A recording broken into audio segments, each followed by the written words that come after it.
तो हेलो दोस्तों, आज हम लोग करेंगे मैट्रिक्स। देखेंगे मैट्रिक्स क्या होता है।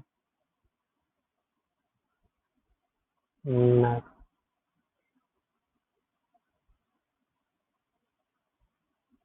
ये एक अरेंजमेंट ऑफ एलिमेंट्स होते हैं इन अ रेक्टेंगुलर एरे फॉर्म। जैसे कि मान लो ये मेरा कोई 1 2 3 4 5 6, ठीक है। मतलब कोई भी एलिमेंट हो सकता है, जरूरी नहीं है 1 2 3 4 5 नंबर हो। मैं आपकी जनरल फॉर्म में लिख देता हूँ। A11, A12, A13, A21, A22, A23, A31, A32, A33। ये हमारी आ गई मैट्रिक्स, ठीक है। अब इसकी जनरल फॉर्म कैसे होती है, ये ना एक बात ध्यान रखना, ये एलिमेंट्स है, अरेंजमेंट ऑफ एलिमेंट्स होते हैं बोलते हैं। ये मैं आपको बात बताता हूँ। ये arrangement of elements, arrangement of elements होते हैं, ठीक है। अब बात आती है कि एलिमेंट्स में क्या क्या आ जाता है। अब ये जो एलिमेंट्स है इसमें इंटीजर्स आ सकते हैं, या ऐसे बोल लो रियल नंबर्स आ सकते हैं, कॉम्प्लेक्स नंबर आ सकते हैं, ठीक। और ये पोलिनोमियल्स का हो सकता है सेट। पोलिनोमियल्स इसमें आ सकते हैं, फंक्शंस आ सकते हैं, ठीक है। तो ये जरूरी नहीं कि इंटीजर ही आए, तो ये कुछ भी हो सकता है इसमें से। कुछ लोग इसको इस तरह से भी नोटेशन देते हैं, दर्शाते हैं कि अगर एक मेरे पास ये मैट्रिक्स है तो इसको AIJH फॉर्म से लिख देते हैं कुछ लोग, M क्रॉस N, ठीक है। यहाँ पे A1J कुछ भी हो सकता है, यानी कि जैसे ये अगर I1 है, J1 है तो हमारा ये वाला एलिमेंट हो गया। अगर I1 है, J2 है तो ये हो गया। मतलब हर एक डिफरेंट डिफरेंट एलिमेंट का है। और फिर अब आप पूछोगे ये बाहर ये M और N क्या है। M होता है number of rose, number of रोज। और ये जो N होता है हमारा, वो नंबर ऑफ कॉलम्स होता है, नंबर ऑफ कॉलम्स, ठीक है। अब अगर किसी को नहीं पता ये रोज कैसे देखते हैं, तो मैं ये बता रहा हूँ कि अगर आप ये हॉरिजॉन्टली देखोगे ये, तो ये होती है हमारी रोज। यानी कि ये है हमारा R1, ये होगा R2, ये होगा R3, यानी रो 1, रो 2, रो 3, ठीक। अब उसी प्रकार कॉलम क्या आता है, कॉलम जो वर्टिकल होते हैं, वर्टिकल जो ऐसे जाएंगे, ऐसे ये वाले। इसको मान लेता हूँ C1, इसको मान लेता हूँ C2, इसको मान लेता हूँ C3। यानी कि इसकी 3 रो हैं और 3 कॉलम है, ठीक है। अब इस M क्रॉस N को, जो +2 की बुक है उसमें इसको ऑर्डर बोलते हैं। कि यानी कि मान लो कोई मैट्रिक्स है A3 क्रॉस 3, ठीक है। तो इसमें क्या होगा कि इसके 3 रोज हो गए, 3 कॉलम होंगे। एग्जाम्पल मैंने ये पीछे ऑलरेडी बनाई हुई है। ये देखो, ये वाली एग्जाम्पल। अगर इसकी बात करूं तो मैं इसकी मतलब गिन लूं कितने हैं। 1 2 3, इसके 2 रोज हैं और 3 कॉलम है। ये 2 क्रॉस 3 की मैट्रिक्स हो गई, ये वाली हमारी ए। और ये जो मैट्रिक्स थी हमारी, ये है 3 क्रॉस 3 की। इसको मैट्रिक्स का ऑर्डर बोलते हैं, और कुछ लोग इसको साइज बोलते हैं कि मैट्रिक्स का साइज क्या है, ठीक है। ये दोनों चीज एक ही चीज है, साइज हो गया या ऑर्डर हो गया, ठीक। इसके बाद ये मैट्रिक्स कितने प्रकार की होती है वो देखेंगे। पहली आ जाती है हमारी row matrix, row matrix, row matrix basically जिसमें एक रो हो और कॉलम्स चाहे जितने मर्जी हो, A1 A2 सब कुछ हो। ठीक, ऑब्वियसली फाइनाइट होंगे, इनफाइनाइट होंगे एन। ठीक, मतलब रो एक होनी चाहिए, मतलब वन रो एक है, एन मतलब कॉलम जितने मर्जी हो। ठीक है, अब उसके बाद जाएंगे हम कॉलम मैट्रिक्स, कॉलम मैट्रिक्स ये भी नाम से ही क्लियर है कि जिसमें सिर्फ एक कॉलम हो ऊपर की तरह, सिमिलर है, और नंबर ऑफ रो इसमें जितनी मर्जी हो सकती है, two two so on and. ठीक है, तो इसको कैसे दर्शाएंगे, अब इसको बताएंगे कि एन इसमें नंबर ऑफ रो है और वन हमारी कॉलम है। ठीक, और अब देखेंगे कि नल मैट्रिक्स कौन सी होती है। इस नल मैट्रिक्स हमारी जीरो मैट्रिक्स को कहते हैं कि अगर हमारी मैट्रिक्स जीरो है। ठीक है, जीरो जीरो जीरो, इसका कोई पर्टिकुलर ऑर्डर नहीं होता, इसलिए इसको ओ ही बोलते हैं, क्योंकि जीरो जिसके साथ मल्टीप्लाई होगी वो जीरो ही आंसर देगी।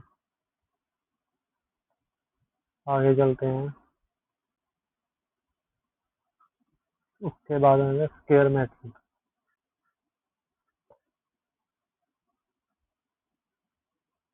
स्क्वायर मैट्रिक्स, स्क्वायर मैट्रिक्स में बेसिकली जो नंबर ऑफ रो है और नंबर ऑफ कॉलम वो बराबर आ जाते हैं, इक्वल आ जाते हैं। ठीक, एग्जाम्पल जैसे 3 क्रॉस 3, 2 क्रॉस 2, एग्जाम्पल मैं बना लेता हूँ इसकी।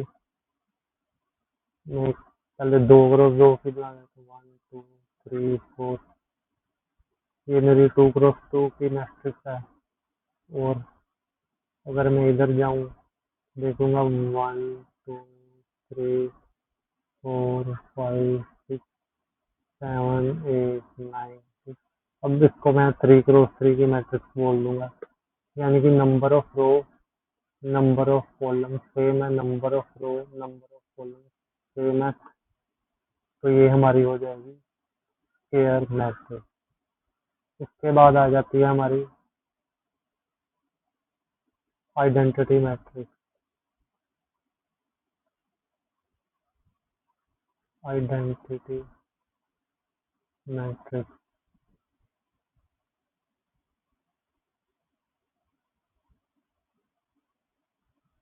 आइडेंटिटी मैट्रिक्स में बेसिकली पहली बात तो ये है कि वो स्क्वायर मैट्रिक्स होनी चाहिए, स्क्वायर मैट्रिक्स होनी चाहिए। स्क्वायर मैट्रिक्स का मतलब वही जो पीछे करके है, नंबर ऑफ रो और नंबर ऑफ कॉलम सेम होनी चाहिए, और दूसरी इसके डायगोनल एलिमेंट वन होने चाहिए, डायगोनल एलिमेंट वन होने चाहिए। एग्जांपल दे रहा हूँ, अगर मैं 2 क्रॉस 2 की एग्जांपल दूँ तो सिंपल लगेगा 1 1 रिमेनिंग 0। सिमिलरली अगर 3 क्रॉस 3 की मैट्रिक्स दूँ तो 1 1 1 अदर्स आर 0 0 0 0 0 0 0। तो ये हमारी होगी आइडेंटिटी मैट्रिक्स। ठीक,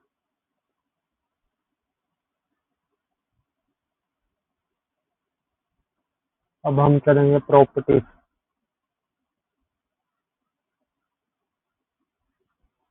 प्रॉपर्टीज देखेंगे, प्रॉपर्टीज ऑफ एडिशन देख लेंगे।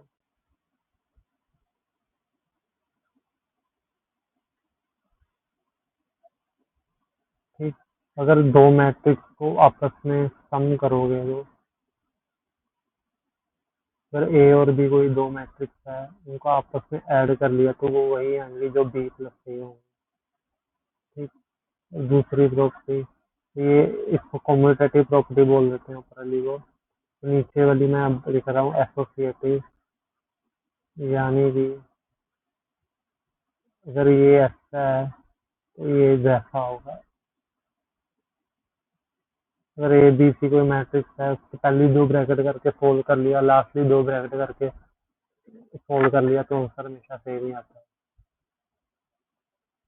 ठीक है, इसको बोल देते हैं पहली वाली को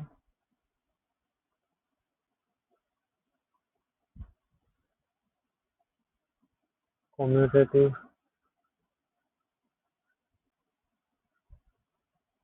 नीचे वाली को एसोसिएटिव।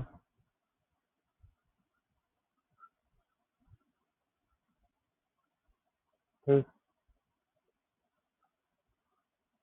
अब बातें कुछ जनरल बातें कि अगर हम आपको मान लो कि दिया गया कि let A be a matrix, let capital A be matrix, तो ऑब्वियसली बात है, तो ये मैट्रिक्स हमेशा भी कॉम्प्लेक्स मैट्रिक्स होगी। हम इसको as a complex matrix treat करेंगे। कॉम्प्लेक्स मैट्रिक्स मतलब इसमें कॉम्प्लेक्स नंबर है। वो ऐसा क्यों? क्योंकि इन्होंने साथ में लिखा नहीं। अगर ऐसा लिखा होता let A be real matrix, real matrix अगर लिखा है तो साफ साफ पता चल रहा है कि ये रियल होगी। ठीक है, अगर रियल नहीं लिखा, कुछ भी नहीं लिखा, तो फिर हम ऑब्वियसली बात होगी कि ये हम कॉम्प्लेक्स मैट्रिक्स की ही बात कर रहे हैं। जैसे कि हम मान लो 1 2 3 4 5 6 0 0 1। ठीक, ये कोई मैट्रिक्स है, तो ये एक रियल मैट्रिक्स है। देखो, अब ये भी बात है, हर एक रियल मैट्रिक्स कॉम्प्लेक्स मैट्रिक्स भी होती है। ठीक, लेकिन अगर मैं 1 की जगह यहाँ पे आयोटा लगा दूँ, आई होप आप आयोटा समझते होंगे अगर आपने कॉम्प्लेक्स नंबर किया है तो।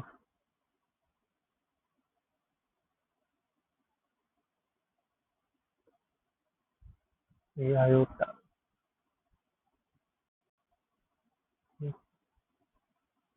तो ये कॉम्प्लेक्स होगी भाई। ये कौन सी मैट्रिक्स होगी? ये होगी नो रियल मैट्रिक्स,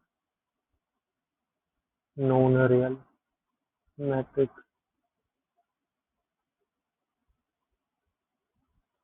और इसको हम कॉम्प्लेक्स मैट्रिक्स भी बोल देते हैं।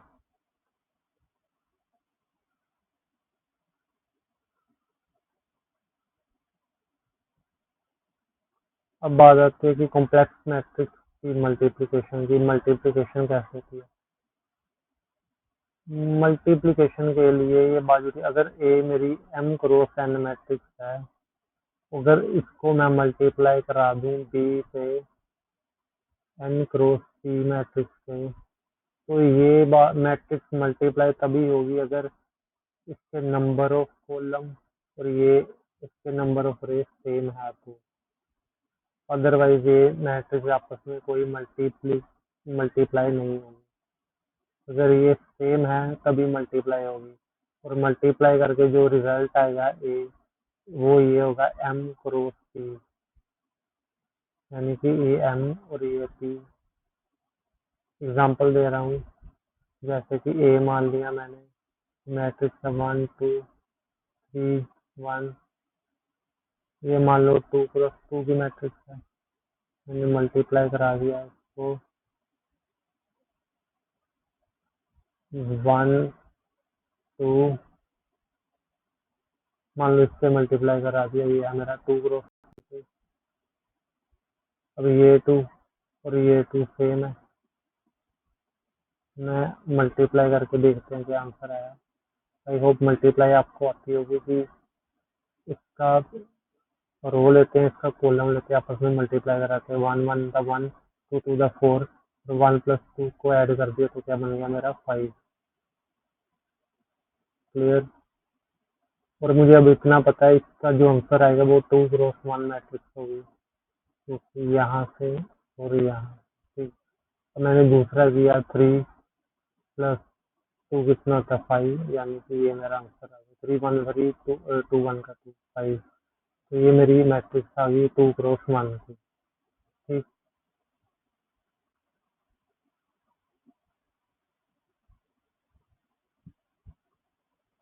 अगर कोई आपसे पूछे ये कि आपको ये मैट्रिक्स हुई 1 2 3, कुछ भी ले लो 0, अगर ये मेरी 2 क्रॉस 2 की मैट्रिक्स है, अगर आपको कोई इससे बोले कि मल्टीप्लाई करो 1 2 3 3 3 1 2 2 2, ये मान लो मेरी 3 मैट्रिक्स है, ये आपस में मल्टीप्लाई नहीं होगा।